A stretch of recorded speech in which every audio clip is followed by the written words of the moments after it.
Rutinitas kegiatan pagi-pagi kalau kita masak itu tentunya di dapur setelah mengolah bahan, tentunya ada sisa bahan yang tidak terpakai. Sampah sisa dapur ini termasuk sampah organik yang akan kita bawa ke tong komposter. Sampah sisa dapur ini kita akan masukkan ke tong komposter yang sudah tersedia, yang sudah kita punya di rumah tangga masing-masing. Setelah kita taruh sampah organik atau sampah basah ya, kita harus tutup dengan sampah kering, sampah daun kering yang ada di halaman rumah.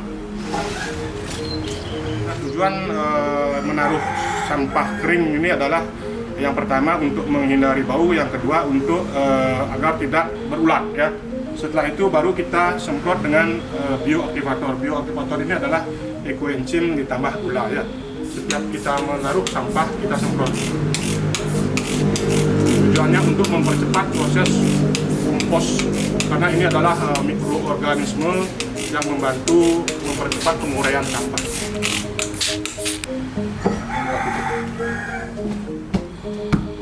Nah, dari tong komposter ini kita bisa setiap minggunya panen air lindi ya, yang kita akan manfaatkan untuk pupuk organik cair.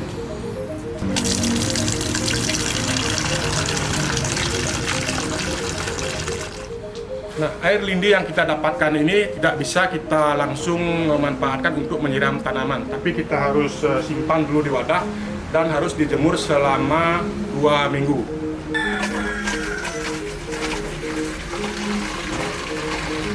Selama proses penjemuran kita harus rutin untuk membuka tutup botol ini ya.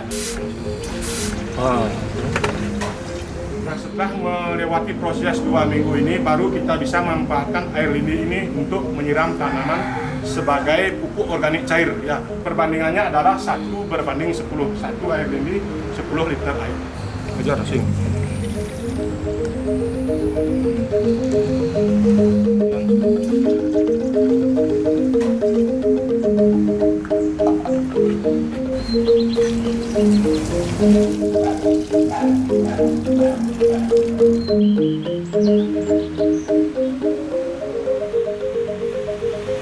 Nah, setiap hari kita juga menghasilkan sampah dari sisa makanan, baik itu dari sarapan, dari makan siang ataupun makan malam. Nah, apa yang kita lakukan dengan sisa makanan kita ini, kita akan tunjukkan cara pengolahan. Sampah sisa makanan ini di tempat pencucian piring, sebelum kita cuci, kita masukkan ke dalam tempat yang kita sudah sediakan untuk makanan.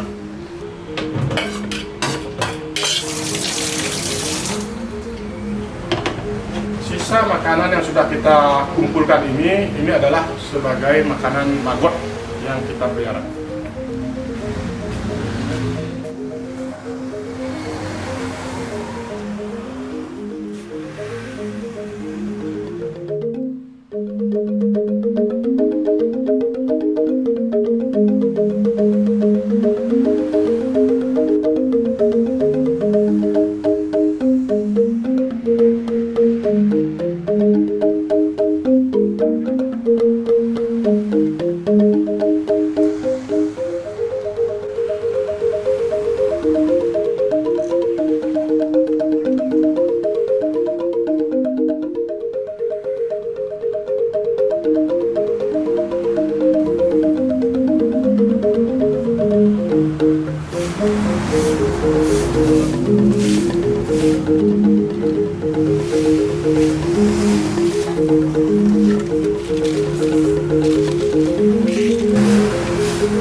Sampah anorganik dan residu ini juga kita pilah dan kita memanfaatkan sampah anorganik yang bisa kita jual nanti.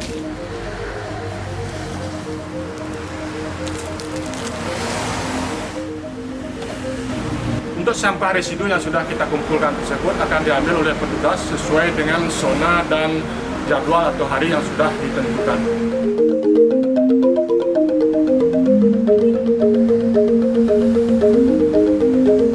Nah, untuk pengolahan sampah juga bisa kita lakukan atau kita membuat ekoenzim, terutama adalah sampah dari buah, sisa buah dan sayuran yang fresh, yang masih segar ya. Nah, cara pembuatan ekoenzim ini sangat mudah ya. Kita manfaatkan sisa buah, kulit buah ataupun sayurannya, terutama ibu-ibu atau pada saat hari raya banyak mempunyai sisa buah, kita bisa manfaatkan. Kita potong-potong, kemudian nanti kita campurkan dengan air dan molase atau gula ya, pakai gula merah bisa atau molase, beli di pasaran ya. Dengan perbandingannya adalah 1:3:10. Jadi untuk 1 liter molase, 3 kilo kulit buah dan 10 liter air. Itu nanti difermentasi atau didiamkan, ditutup di dalam tong selama 3 bulan. Setelah itu baru bisa disaring dan dimanfaatkan menjadi ekoenzim. Ini adalah tong atau tempat pembuatan ekoenzim yang saya punya. Bisa dilihat di sini adalah sudah tercampur antara kulit buah, kemudian molase dan air ya. Kulit buahnya ini saya buat sebulan yang lalu ya, jadi umurnya baru 1 bulan. Kita menunggu nanti lagi 2 bulan baru bisa dipanen. Ini dari kulit buah, kemudian warnanya yang pekat hitam itu karena ada campuran gula, yaitu molase. Molase ini adalah gula tebu ya, gula tebu yang pekat ya. Ini juga bisa diganti atau dipakai gula merah. Cairan ekoenzim ini memiliki beribu-ribu manfaat. Di antaranya adalah untuk bioaktivator pada saat komposter, kemudian untuk pakan ternak, untuk sanitasi, juga ini bisa dipergunakan untuk menghancurkan lemak atau kotoran yang kita punya di septic tank WC.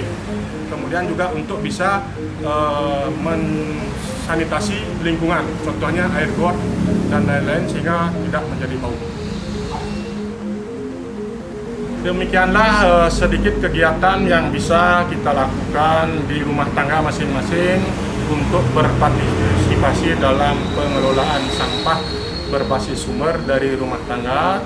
Pesan saya, ingat, kita tidak memerlukan satu orang yang sempurna untuk mengolah sampah atau mencintai lingkungan, tapi kita memerlukan atau alam memerlukan jutaan orang yang mulai sadar dan memulai untuk memilah sampah, sehingga konsep Trihita Krana, Preyangan, Pawongan, dan terutama pelemahan kita di Desa Renggelan menjadi resik, bersih, dan asri. Om Santi, Santi, Santi. Om.